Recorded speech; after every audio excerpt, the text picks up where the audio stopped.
Hello and welcome to Horror Boys 9. I'm Steven. I'm Tanner, and we're so happy to have you with us today.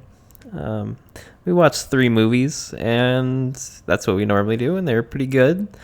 One of them was not pretty good. What did you think of this week, Steven? I thought this week, like we said, 2 good ones, and one was one of the worst pieces of shit I've ever watched, and I totally blame you. Steven, you wanna give a recap? I will, but first I would like to share a little story about what happened to me this week. Is that okay? Oh, yeah. I forgot you wanted to mention this. That's my bad. All right. So one of my earliest memories, taking this one way back, maybe 2001. I was living in Connecticut. We had a big old white van that my dad once cut his finger off in. Mm-hmm. True story. I'm in the car, and my parents tell me they will be getting a new vehicle. And this concerned me, because what we were listening to in the van at the moment was the Lady Hawk soundtrack by Alan Parsons. Mm-hmm. And I was worried that we wouldn't be able to hear it in the new car, because I didn't think we'd have the cassette player. Because I knew those were becoming a thing of the past, but they assured me we would still have the cassette player, and they were right. That did happen. All these years later, I saw Alan Parsons Project. I think it was Saturday night, and I stuck around after the show, and I got in a big group photo with Alan Parsons, and I was sitting right behind him, and I leaned over to him and I whispered in his ear, "Mr. Parsons, I'd just really like to thank you for the Lady Hawk soundtrack." Mind you, this is the man who produced Dark Side of the Moon. Yeah. And he turns around and he goes, "Oh, really?" Like he didn't know what I was talking about. He doesn't even remember it? Probably not. That's a beautiful story, Steven. Yeah, so I just wanted to share that really quickly. That was a That's something you're gonna share with your kids. yeah. I think it really came full circle. That happening. Does Lady Hawk hold up? Lady Hawk's great. I have the Blu-ray. Next time you come out, we'll watch Lady Hawk together. It's a really good time. Matthew Broderick, Michelle Pfeiffer, Rutger Hauer. Classic. I love my Rutger Hauer. Totally not forgotten film. Yeah. And Yeah. so he doesn't remember doing it at all. I mean, he might not. I don't know. That's so funny. It doesn't matter to me. I got to thank him in person. That's so funny. Lady Hawk that was a good story, Steven. Thank you. Yeah, so, got that out of the way. Now we can move on to our main events. Tourist Trap, directed by David Schmoller.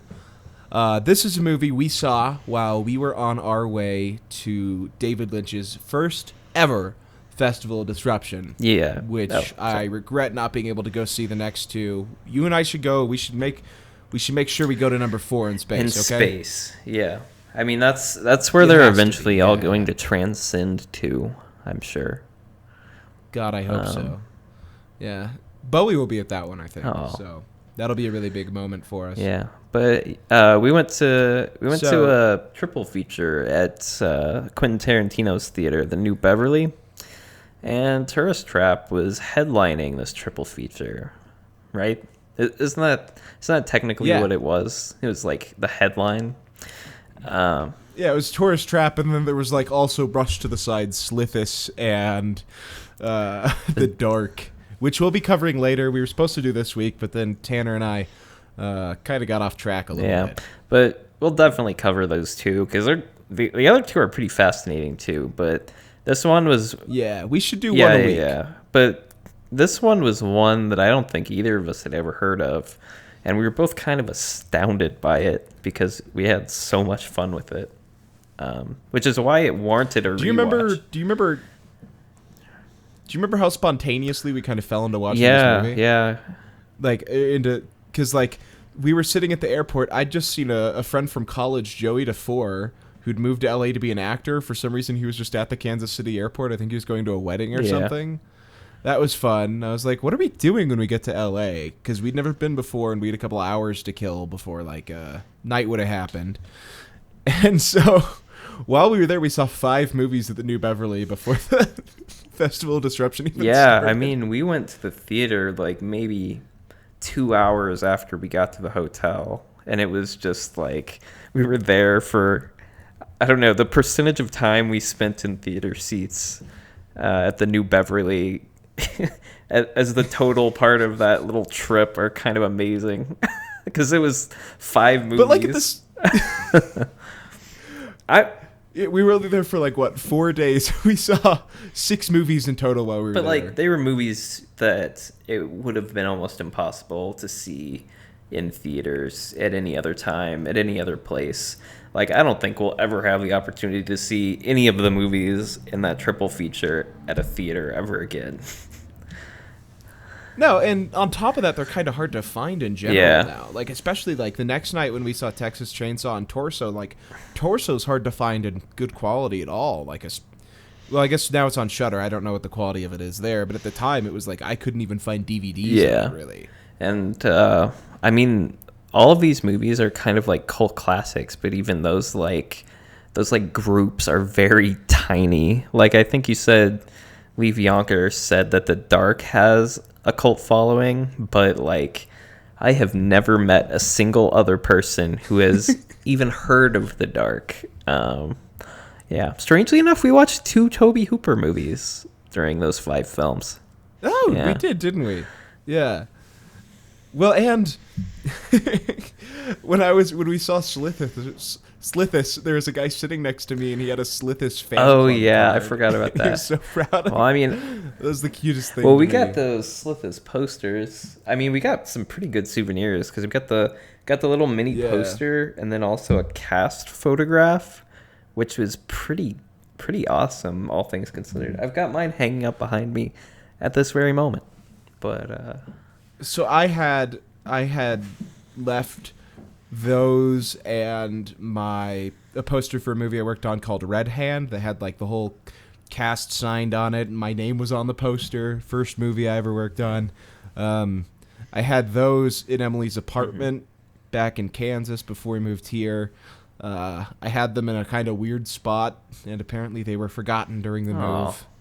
So, yeah, all those are gone. I bet they're still there. I bet nobody ever found them. But it'd be weird to show up in El Dorado, Kansas, knocking on that door like, excuse me.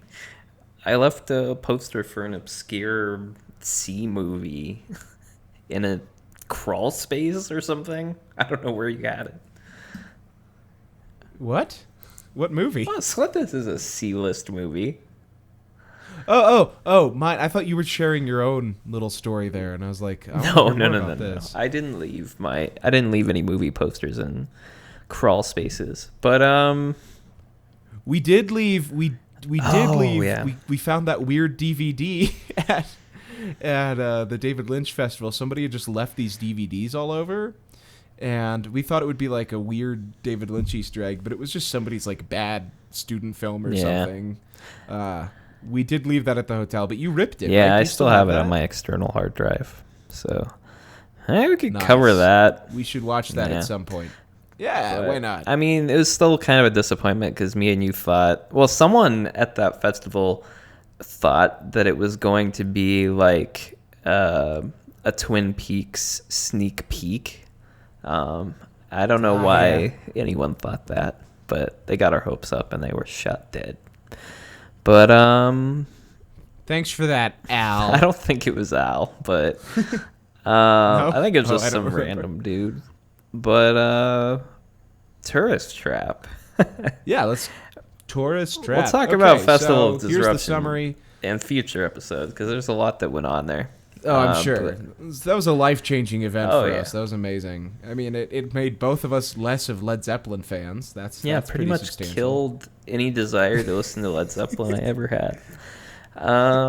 But Tourist Trap is about a group of teenagers who have car trouble by what used to be a tourist trap, which is like a roadside attraction that doesn't actually have anything cool in it, but I mean, people know what tourist traps are, I guess, but I feel like that should be explained because the title is not referring. Well, like, okay, it actually is a trap because the owner is a telekinetic mannequin maker who tries to turn them all into dolls, which is like, it didn't occur to me at the time we first watched this, but that is a wild premise. A telekinetic This mannequin. is a very high concept movie. Yeah, Isn't it? it's like Evil Dead and Texas Chainsaw had a baby with something mannequin related, and I think Pin. What? Oh, Pin. Pin. Yeah, I guess. But it seemed like a bunch of horror movies thrown together, but the end result is just so enjoyable. Yeah. Oh yeah, this movie, it just rules. Yeah, we got to see it on 35 millimeter. I guess we can go into this a little bit right now, but there's a lot of controversy around watching this movie, outside of being able to see it on an original print, because the version up on Shudder, which is what we rewatched it in, is kind of terrible quality. It's an early DVD. It's serviceable enough, and it's probably the best way to watch it. That is the full runtime of the movie. There isn't much you could cut out of it. But Charles Band, the producer on Tourist Trap, apparently when he did his Blu-ray transfer, 5 minutes of the movie are missing from that. And he claims he doesn't know why, I guess. The director thinks either he chopped it out to try and remove like some licensing issue with it or something, or yeah, I don't even know. Like, the original negative might have been destroyed that they were trying to rip, stuff like that. Maybe he edited it just to try and tighten up the movie for people. But apparently the restoration isn't great in general. Yeah. So it's a shame that this doesn't have a better version of it to be watched on, because it's a kind of great looking movie in a lot of ways. I was pretty stunned by it when we watched it in 35 millimeter, and this is definitely a step down. But I don't know. Charles Band just trying to grab all the money he can with all his B movies that became cult hits. Like, I don't know what 5 minutes of this missing. I have no idea what would be cut from this film. Like, there's not really that much chaff, I guess. You know what I mean? No. I mean, I guess maybe like some people entering and exiting internals or something, but even then, like, it's like there's not much there. Like, I'm never bored watching Tourist Trap. Yeah, everything's pretty tense, because it always seems like something. There's never like a moment where you don't feel like you're in danger in Tourist Trap. And that's not to say it's like a scary movie, but it's like it definitely keeps tension up. Just because of like the antagonist seems to have like limitless capabilities, with the fact that he can like move things with his mind, you know.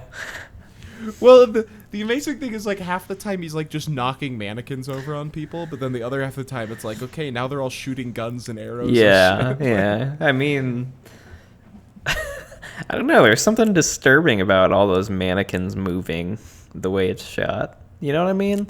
It sounds dumb saying it in words, but it is dumb watching the mannequins movie. are creepy though, and they're utilized perfectly. No, you're right. I love this. I love the Pino Donaggio score with like the mannequin mouths will open and then you get like an Yeah, that's really really well done. I mean, the opening of this is kind of wild too. That's the part that reminds me of Evil Dead the most.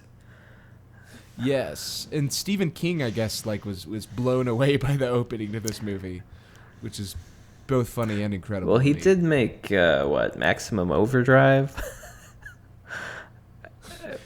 Yeah, but he was so cooked up making that. I don't know if we can really blame him. I mean, he doesn't even remember writing Cujo. I guess that's true. He doesn't remember writing Cujo. That's too bad. Have you seen Maximum Overdrive? No. It's been on TV a couple times, but I always change the channel. Okay.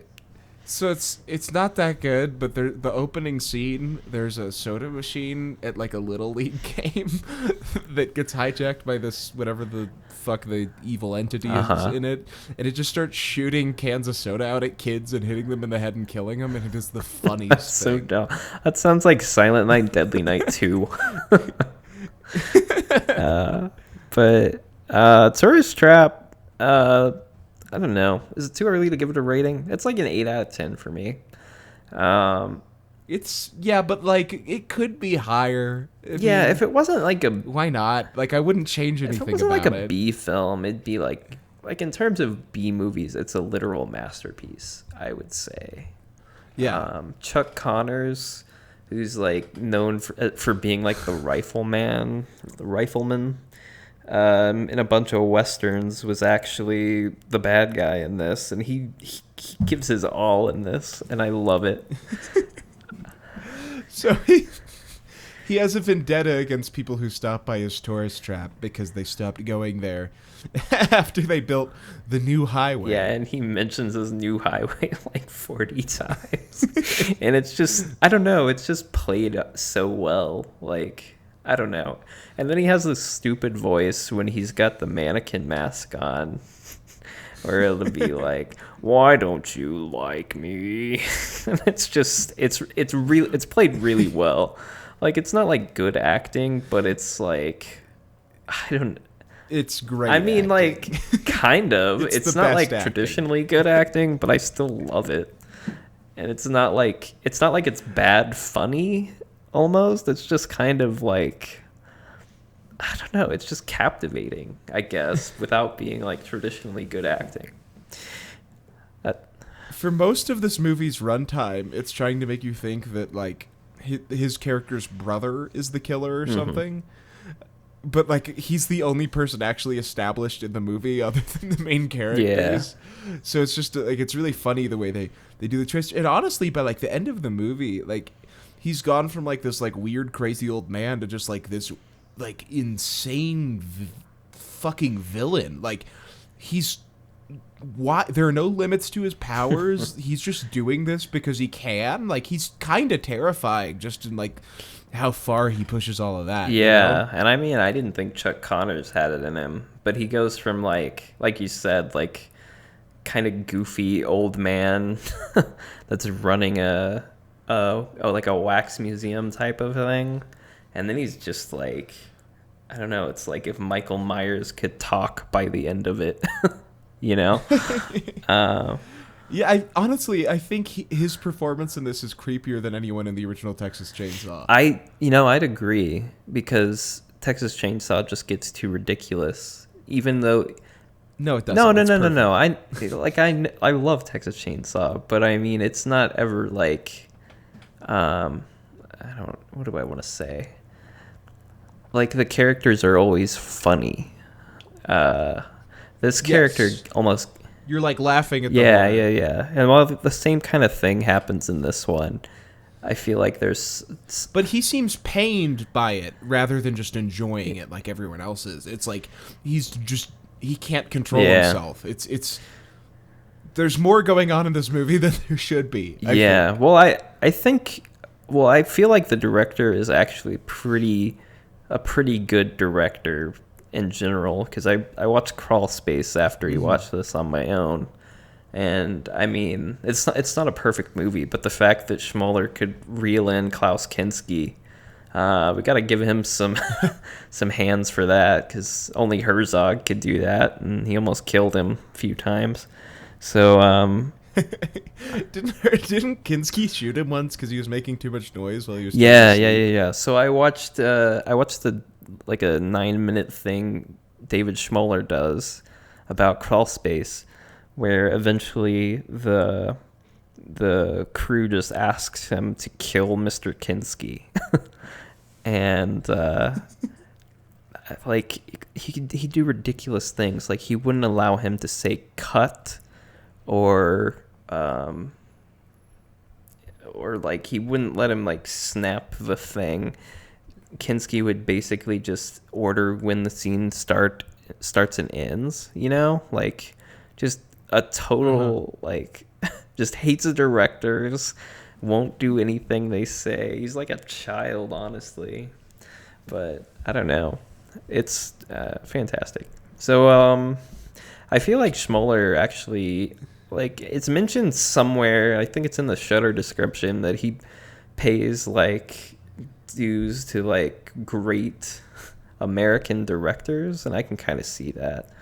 I forget what the Shudder description says, but what do you think about his direction in this, Steven? It's very strong, and I don't know about like great American directors, but oddly enough, the movie this reminds me of more than anything else in like terms of style and execution. And this isn't a masterpiece like that is, but this movie reminds me a lot of Roman Polanski's Repulsion. Yeah.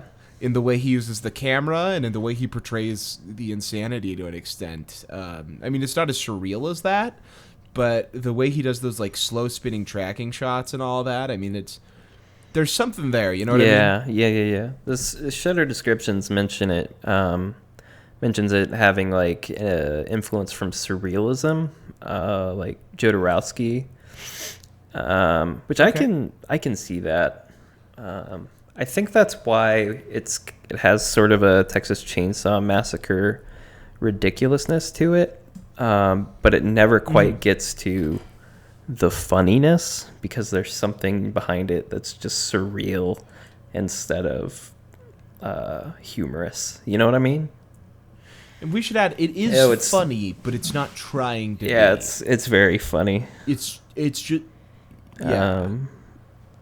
But all in all, what do we All in want to all, say? yeah. Just really solid film. I like, this is one of the few slashers I kind of get sad at some of the character deaths. Yeah. I think she's a Charlie's Angel, the really pretty brunette in this. I always get bummed when she gets Yeah. aired. That's no good. Yeah. I mean, he misses her with a hatchet like 3 times, and you think she'll get away. But, It's interesting because she's like the natural final girl for the movie like for this. sure.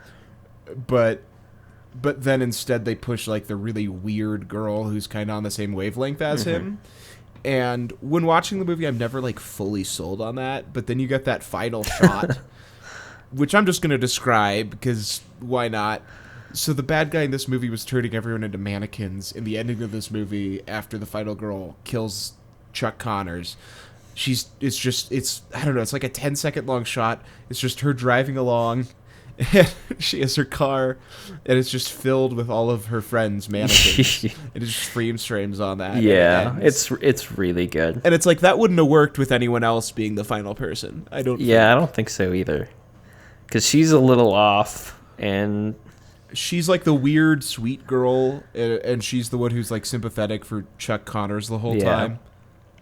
I really love that ending. I honestly forgot how it ended on that freeze frame until we saw it the second time, and it always works just right. Well, I forgot until like halfway through the movie, and I think I even texted you like, LMAO, I just remembered how this ends. Yeah. This is just it's incredible. I should make that my like Facebook cover photo or something. It's the best. I feel like that should float around on like Tumblr or something more than it does. But I don't think a lot of people know about this movie. No, we were saying, like, you watch a movie like Death Note or something, and Adam Wingard sneaks Phantasm in a TV in the background. The scene where he has like the ridiculous voice in this, and the girls are strapped down. That's the scene we'll have on a TV. Yeah, if we ever get to that. I mean, point. if Charles Band is still owning the rights, he'll probably charge us like $1 zillion to do it, though, because he's. Maybe he'll use that money to make a decent Blu-ray release. We'll do it if he makes a decent Blu-ray, and then maybe we can use the decent Blu-ray in the movie. Wow! Wow! We've done it. Charles Band, contact us. While we're on the subject of Phantasm, just for a moment, I had this come back to me the other day. So the opening of Phantasm, it's iconic to me. Is it iconic to you? In the churchyard? Yeah, so it's in a cemetery, and this guy and a girl are hooking up. This girl's in a purple dress. He puts his hand on her breast. It's not the actress's actual breast. It's like obviously an insert shot. It's kind of funny.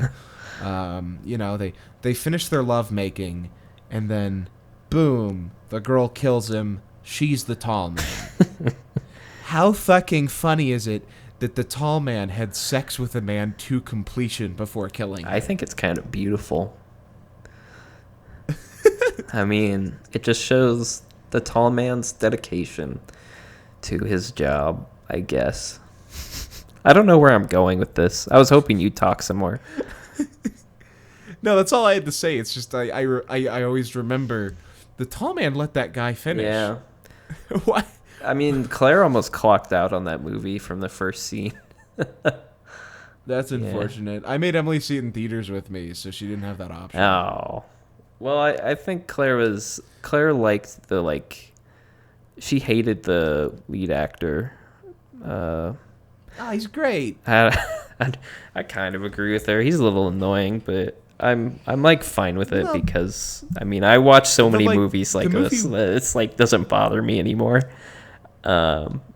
I think it's very effective as a film showing like the pains of male adolescence. Like I think all of that feels very genuine. I wouldn't want it to be done any differently.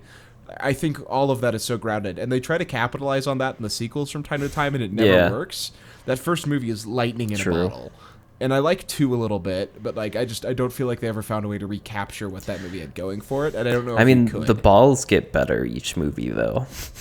What do we want? Death balls or accurate teen adolescence? What do you want? I think I want more of the tall man having sex with men till completion. All right, should we move on to our next movie, them? Steven? No, I think we should keep talking. I don't.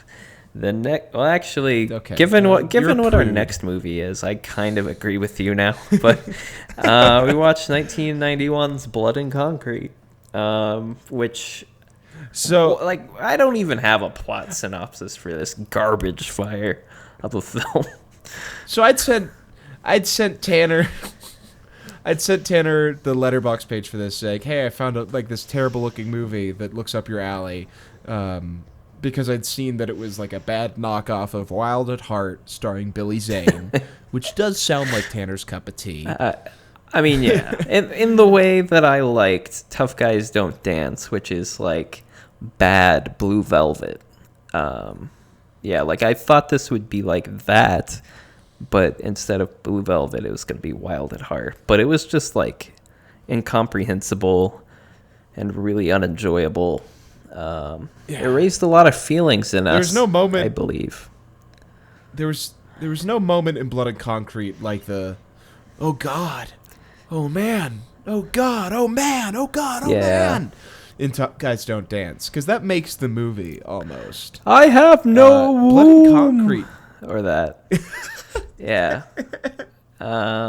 This had nothing like that. It was like the actors didn't even want to be there most of the time. Yeah. Well, it was like Billy Zane was the only actor who felt like a professional actor to me in a lot of ways.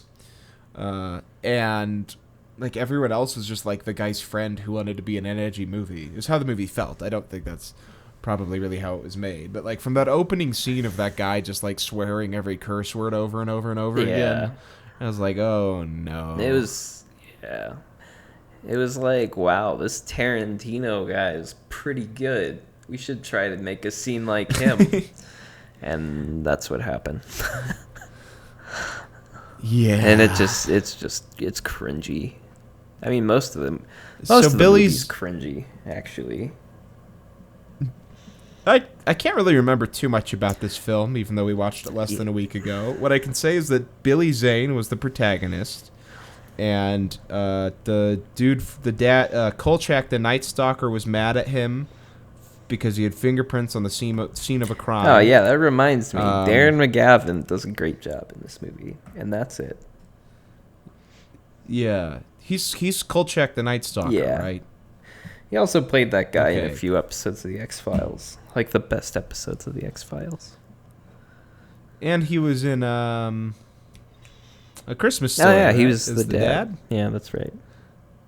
A little Bob Clark throwback to our last episode, Long Boys. Yep.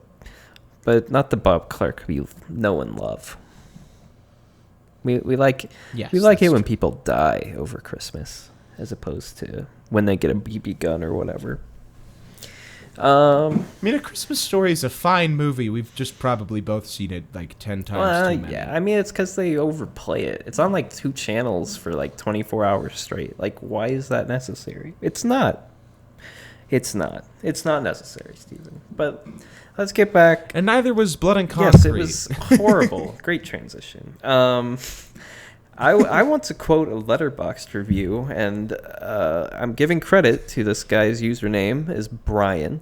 It's on Letterboxd. He wrote a review for this, and it is pretty bad, but must viewing for anyone who loves Billy Zane, but was frustrated that The Phantom was too entertaining and too enjoyable. I couldn't agree more with that sentiment. This was like, the only excuse you'd have to watch this movie is literally to look at Billy Zane and be like, wow, that guy's kind of handsome. He's weird looking. He's got that thing where you can't stop looking at him because you want to figure him out, and it's kind of pleasant. You know what I'm talking about? Yeah, I do. Yeah, you know, it's nice. But that was all that was nice about the movie. It's nice. Well, actually, I liked a little bit of the lighting. There were some really light blues, like some teals, but not as we generally see it. Whatever. A kind of odd color palette, which, according to you, is just ripped from Wild at Heart. I haven't seen is. it. I'm saving that one for a rainy day. It's the only Lynch film I haven't seen. It steals a lot Yeah, from but Wild at there's- Heart, honestly. The production design in general is pretty solid, though, I think. As far as the set dressing goes for the girl's apartment and all that. I don't think the cinematography is particularly well done. And a lot of the time I did find the lighting just distracting, but every now and then I was like, oh, that's a nice color. You don't always see that one. So that is... That and the fact that at the end of the movie, the pool was filled with blood in like 6 different bodies. Those were the only 2 things I think I liked about this film. Oh, you know what I did like? I liked that a guy drove by and he licked his lips while looking at Billy Zane, and I told you it was about to get homophobic, and then it immediately became very it was homophobic I for a liked that. lengthy period of time, which kind of unsettled me. Like, this was 91. I thought they were starting to get over that. You know what I mean? Well, if this movie had, like, I don't know, if it had, like, had Billy Zane get raped as a punchline, it would have been so offensive and stupid, I would have at least admired the audacity of it. But the movie doesn't even go there. It's just like, man, gay people are creepy. Yeah, it's just like him being constantly molested by a gay man. And it's, I don't know, it's tasteless, and the script is bad, and the story is incomprehensible and dumb.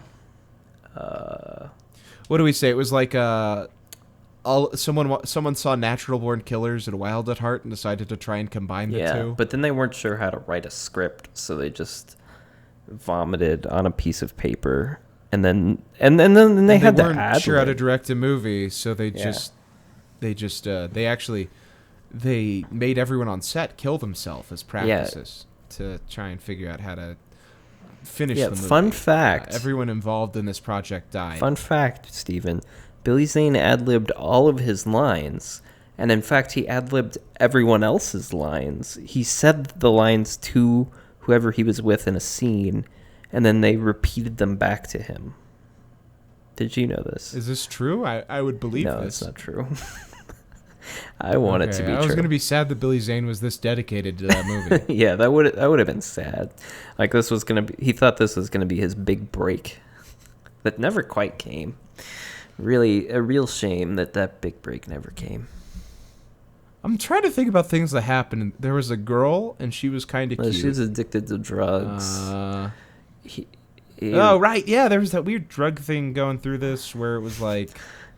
Wasn't it revealed to be like baby laxative or something? But everyone thought it was an aphrodisiac. So it was making everyone horny. Yeah. Oh, there was the dude from Near Dark was in it, and he was like kind of kind of rapey, but then they like acted like he wasn't really, and I think he might have been a cipher for the director. The dude from Near Dark. Yeah. The ugly looking guy with the beard, he was the girl's ex-boyfriend or something. Really? I didn't notice that. Huh. Can we stop talking about this? Yeah, we can stop talking Fuck about this movie. Like, just seriously don't watch it. It's truly bad. Let's just start talking about Near Dark. Also, just kidding, because we should probably get... Yeah, no, we Near should Dark. probably get on to our other film. I don't know where we're at on time. We're getting close. We're doing all right. We're getting close enough right. to where we could probably talk about the other film, right? I don't know. You know, can I do a little aside Yeah, of course. real quick? I saw Solo. Oh, no. And? You know what? It's like both pretty bad and kind of enjoyable. I wasn't bored watching it like I expected to be. Like, it wasn't like Rogue One where I was just actively like bored out of my mind while watching it. Like, when the movie is onto something, I found it to be a pretty fun movie. Yeah. But any criticism thrown its way, I'm not going to try and refute. It would have been like 10 times better if it had just been either the Lord and Miller movie, because that sounded funny, and there are little bits and pieces where like the movie's kind of funny, but it feels out of place compared to the rest of the film. Or if they just removed the Han Solo elements of it and just like made it new characters and just gone with the space western stuff, because those elements are pretty good. Like the third act of it's, for the most part, very solid. And the action's all really well staged. People are complaining about the cinematography a lot, which I don't really disagree with on like the way they'd graded the film, and I don't know how much of that ended up being in camera. But the actual camera movement and all that, like when Chewbacca's fucking shit up, it's very visceral. They handle that really well. So I would watch the sequel, which I'm sure won't get made. Well, there's a plan. I would watch it for this. Oh, this was supposed to be a trilogy. I quit with this franchise. Yeah. Also, I don't actually quit with... Well, I mean, I never really started with this franchise. So, but, I mean, that sounds nice, I guess. I kind of want to see Glover as Lando. Does he do okay? It's like an impression for the most part. There are little bits and pieces. He's funny. I mean, it's just like... nobody's really given the room to shine that I think they needed. Like, I didn't think anyone was bad in it. I expected Emilia Clarke to really grate on me, because I feel like she's gotten progressively worse as Game of Thrones has gone on. But I thought she was solid in it. It's just, I don't know. It's like little cardboard cutouts, almost. It's hard to describe. It's worth a watch for most people. I don't think you would like it at all. The nostalgia pandering in it is really, really awful. Do they do the Kessel Run? They do the Kessel Run. Yeah, I'm out. There's this scene.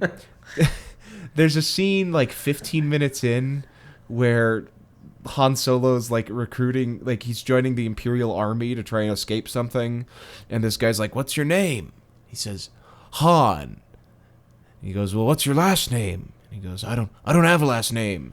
So the dude looks at him, and it's just so awkwardly staged, and he just kind of like squints, and then he goes, "Han Solo," and he types that into his computer. That is the dumbest thing I have ever heard.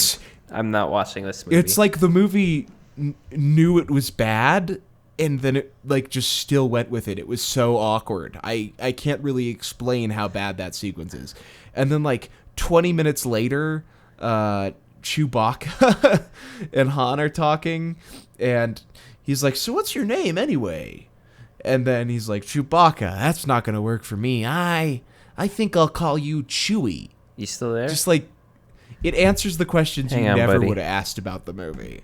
And like all of that is just, like, I was giggling at how bad it was, but it's genuinely just shockingly bad the way that's handled. But at the same time, like, I liked a lot of the core elements of it that didn't have anything to do with it being a Han Solo movie. So Yeah. it's odd. Yeah, it's an oddity. I saw Upgrade as well, which I had stupidly high expectations for, and I don't know if it quite matched those, but it's very fun. Please support this movie. It's a good time, definitely. It's gorgeous. I can't believe they made it for $8 million. Yeah, definitely give that a watch when you get a chance. Pay for it, please. Anybody who's listening, which is just Raph, and he already saw it, so, you know. Nice. What did I see this week? Let's see what I saw.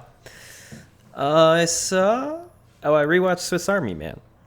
And it was that's a good a great time. movie. It was a good time. Good time had by all. It seemed like it'd been a long time since I watched it, but we saw that together, I believe. And in theaters, yeah. No, it manages to be somehow moving, and like I didn't expect it back then, and it still kind of amazes me that it's a touching film now. So The last, like, 20 minutes are kind of weird and bad. Yeah. Like, not in a great way. You know what I mean? But the very end's good. Yeah, like, It's just I again, I don't know how necessarily they were going to end it. I feel like... Yeah. Well, Yeah. I like the Oh, idea. I just think it's awkwardly Yeah, I was going executed. to say the same thing. Oh, Yeah, actually my bad. the exact same thing, but that's okay. I also watched Evil Genius. Did you finish that on Netflix? I have not. No, I won't say anything more about it. That's about the pizza thing, right? Bomber guy. This is a documentary about Pizzagate. It unveils No, everything awful. No, Hillary Clinton please and George stop. Soros were... I thought you didn't want to edit today. Okay, but Sorry, I was quoting this really inspiring Twitter account I follow by a lady named Roseanne Barr. Okay. And now we're doing a review of Roseanne's most recent season. I'm just kidding. I haven't seen any of it. Yeah, I actually watched every episode. Thought it was really brave that they replaced everybody with dinosaurs. Yeah, nice joke. Were you saying it was like a dinosaurs reunion, or like just all the people from Roseanne were old? It was a double entendre, Oh, okay. actually, so I'm glad you picked up I on like that. it. Thank you. Yeah. But should we talk about our last film, Durfan? Dorfan? Also goes by The Fan in English.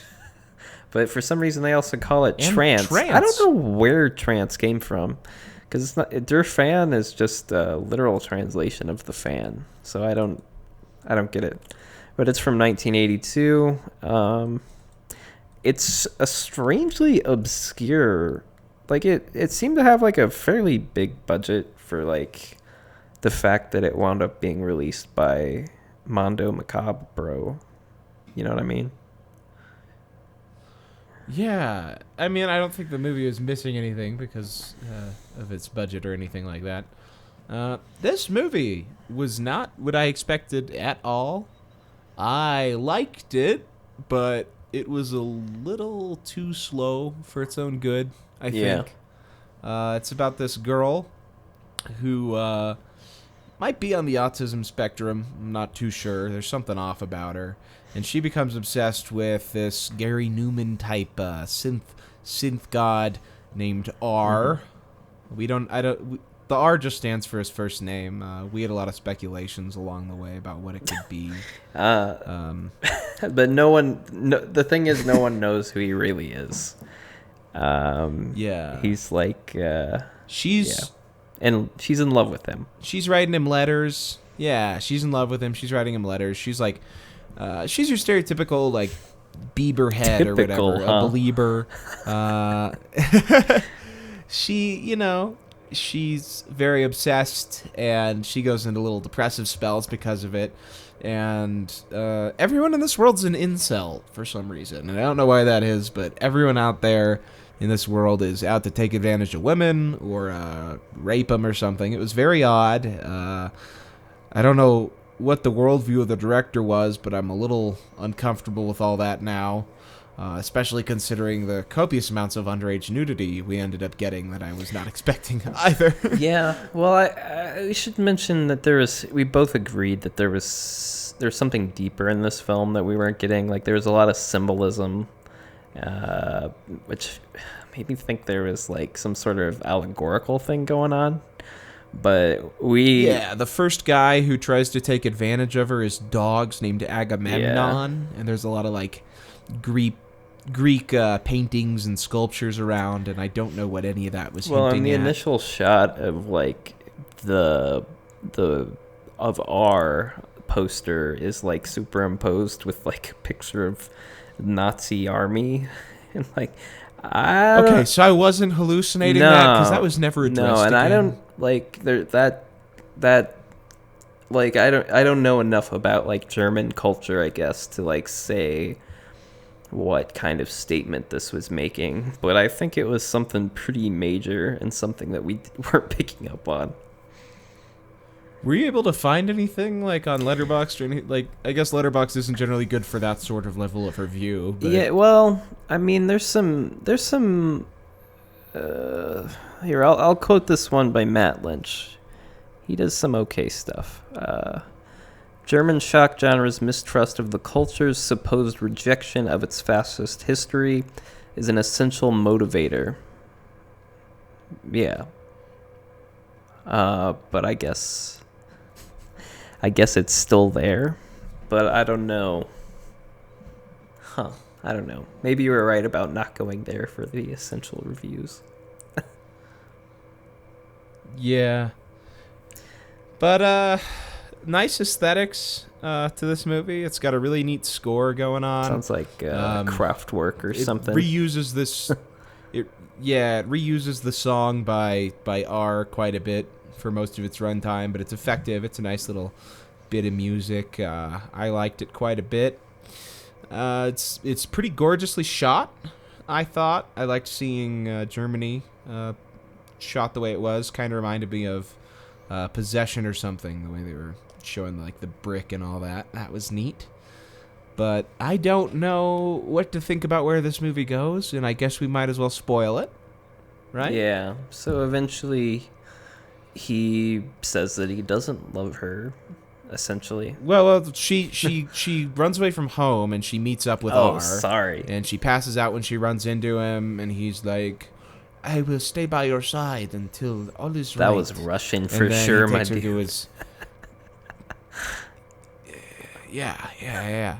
And he takes her to an apartment that apparently nobody knows about, and they have a very awkward and elongated sex scene where this girl who was probably 16 when the movie was shot is whoa, the 17. It's That doesn't make it any better. or 16. We don't know when it was shot. We could probably look into it if we really looked for it, but we didn't do the math because we're yeah. not pedophiles.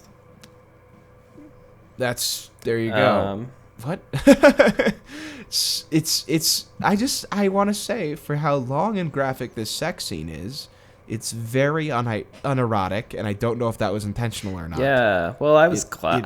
It horrified me. I was glad it was unerotic, just because of the situation, I guess.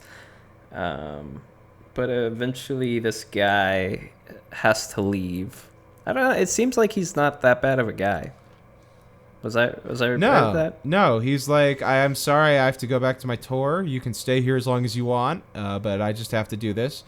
But this girl has been showing signs of being crazy for most of the movie, and so she goes all misery on him, picks up a little statue, and I think it might have been a little Greek bust or something. Yeah, it looked like some kind of like Olympic figure or something like that.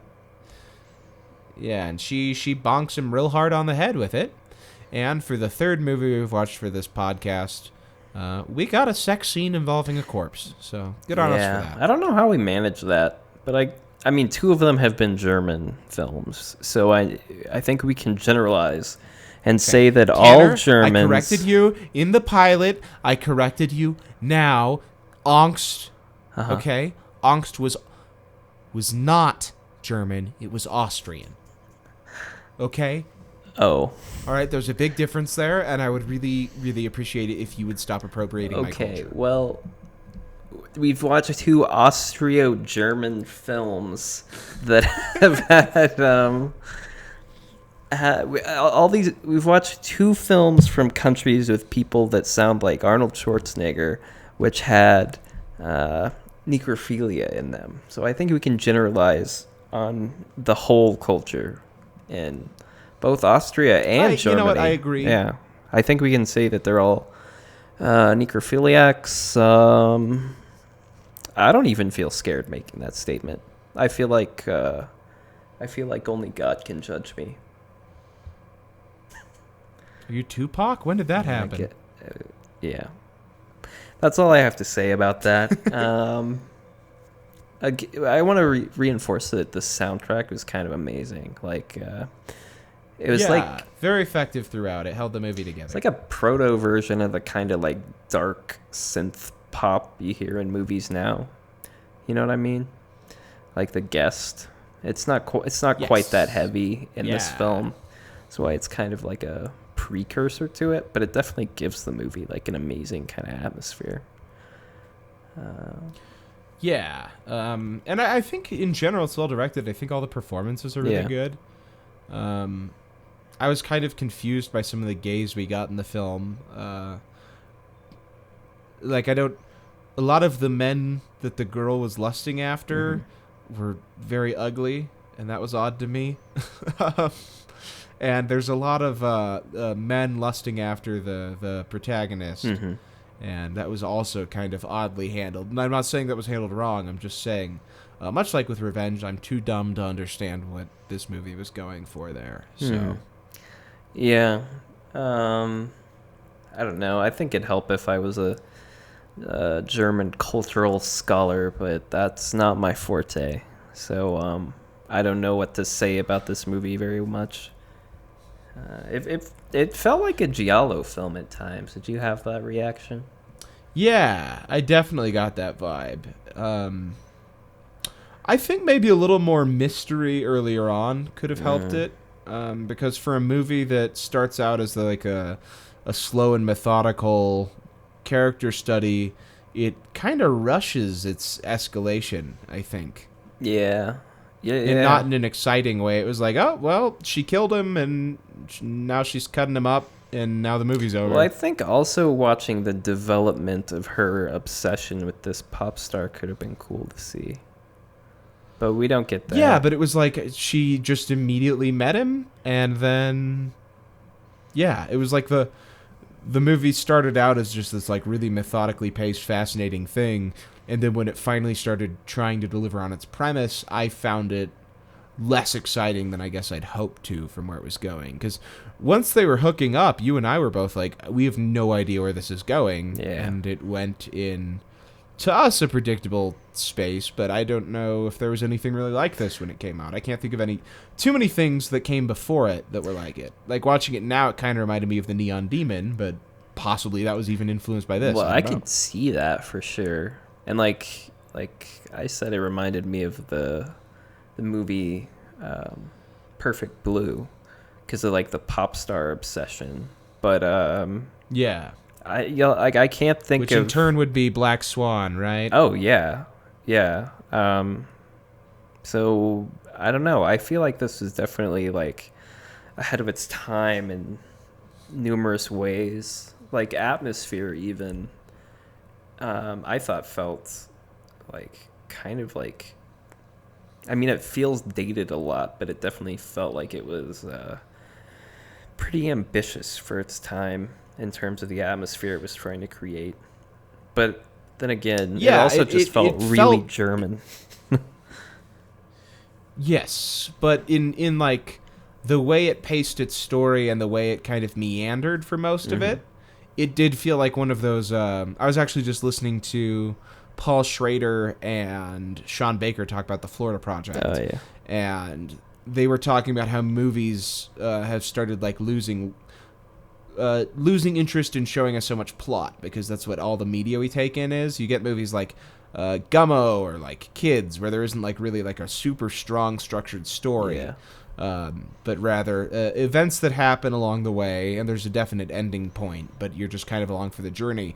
And so this movie it felt like that for most of its runtime. So I guess that might be why when it kind of started kicking into gear, I found it jarring. You know? Yeah, I could see that. But I do think the way it handled all of that earlier on is what gave it that sort of modern feel to me. Yeah.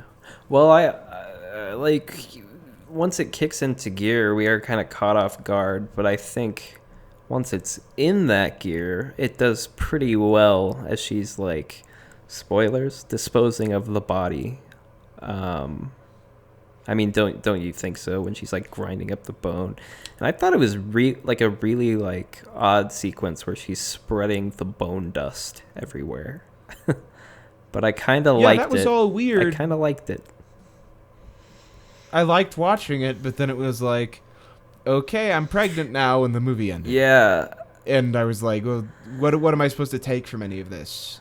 And it wasn't in like the 24 hours since I watched it. It wasn't like I was thinking and I was like, wow, that ending really struck me as poetic or something. It was like, I don't know if this movie actually has anything to say. Yeah, I felt like it did, but I couldn't I couldn't tell you what it is, which is a real intellectual thing to say, isn't it?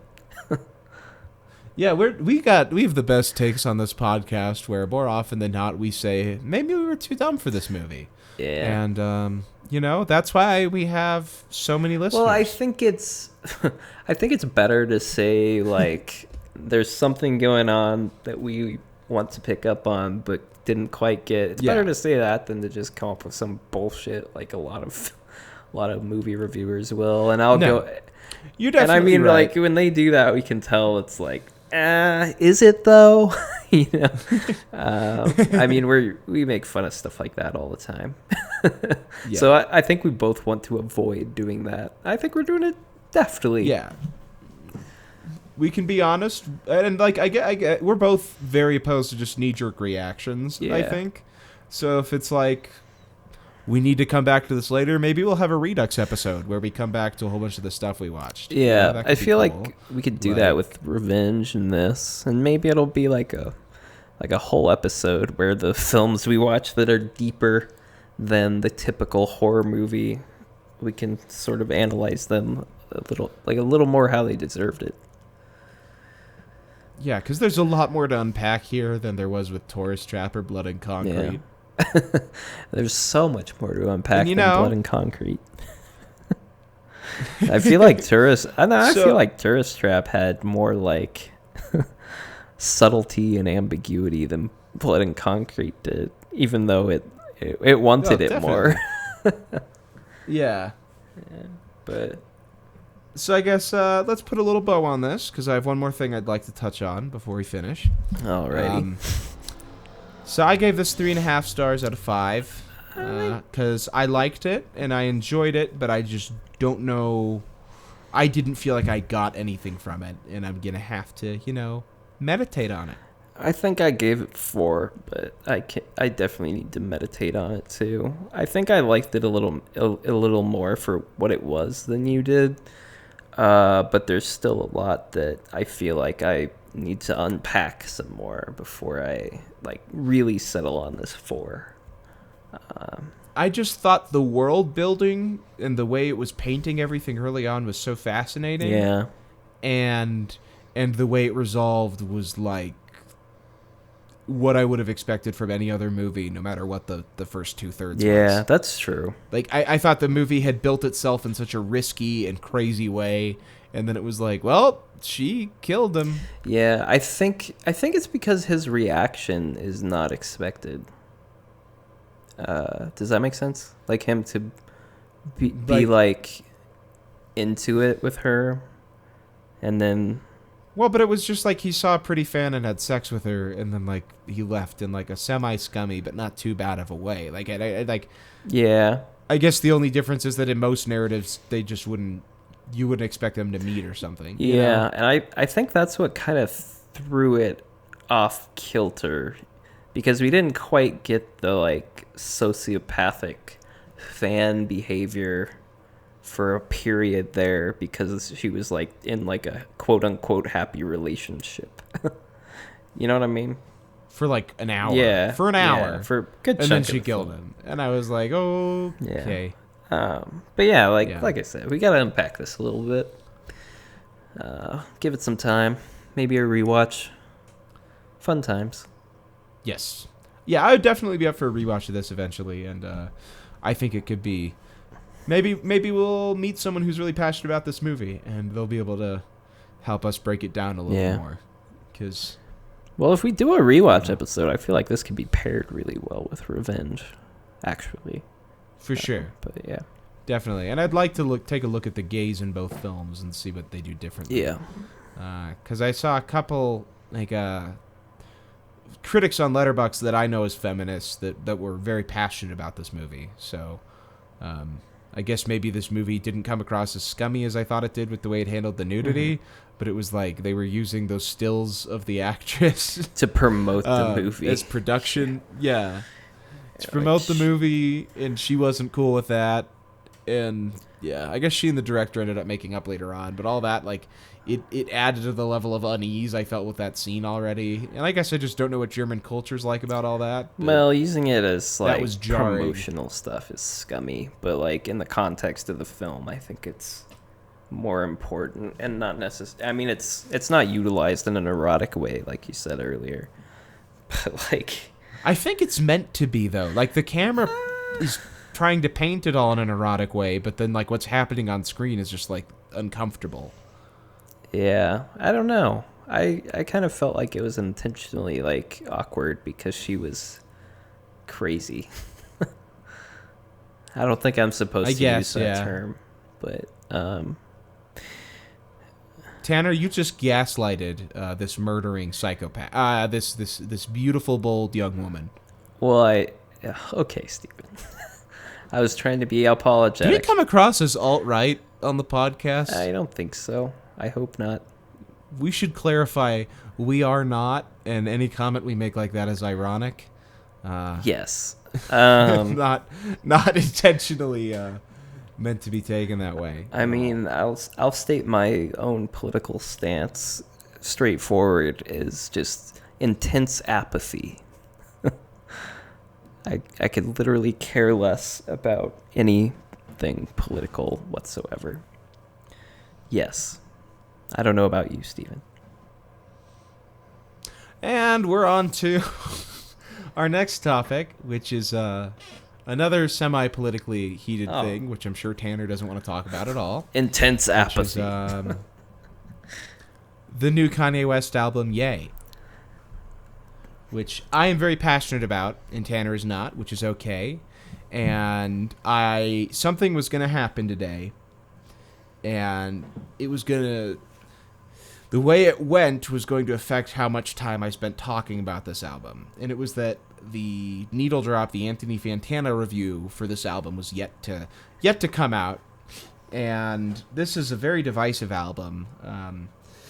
And there's this thing you'll see online, at least in the neckbeard circles I follow, where the Red Letter Media review will affect how people feel about the newest blockbuster, stuff like that. Like, you will see all of these people shift their opinions to it. Like, Boyhood was a movie that was largely beloved, like on Reddit.com, the r/movies subreddit, up until that Half in the Bag came out, where they made the 12 Years meme, which is very funny, and I don't think it's a great movie. I like the movie, but it's people will take their like, yeah, we didn't really care for this movie, and they'll latch onto that idea, and they'll be like, this is trash.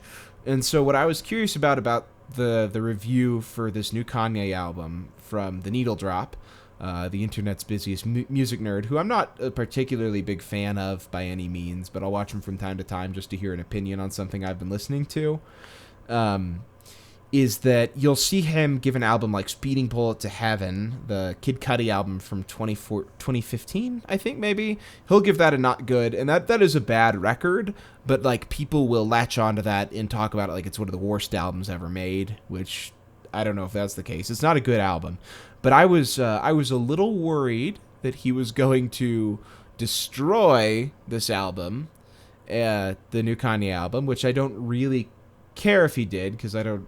So people have their opinions, whatever. I was just like, I really hope people just make their mind up on their own of how they feel about it. And he loved it, which was nice, because now I at least have nobody who's going to link that album to me whenever I try to talk about it, or that review to me whenever I try to talk about it in a positive light. Like, well, actually, Anthony Fantano said the mixing on this was garbage, and I agree. So, because like it's one thing if he doesn't really care for My Beautiful Dark Twisted Fantasy, because everyone's just going to listen to that and love it, you know? Yeah. Like, that's one of the highest reviewed albums released in my lifetime. But this one is I mean, Pitchfork gave it a 7. Like, it's for once I agree with Pitchfork. Wow. Sorry, Steven. No, you're fine. So I was fully ready to like break down this album and give it a strong defense. But I'm happy to say I don't really feel like I have to do that anymore. Because you care so much about to it. Anthony Fantano's reviews.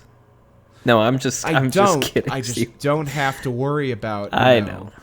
Like, there's nobody else on the internet outside of, I guess, like someone like Pitchfork or just like a Metacritic score. Yeah.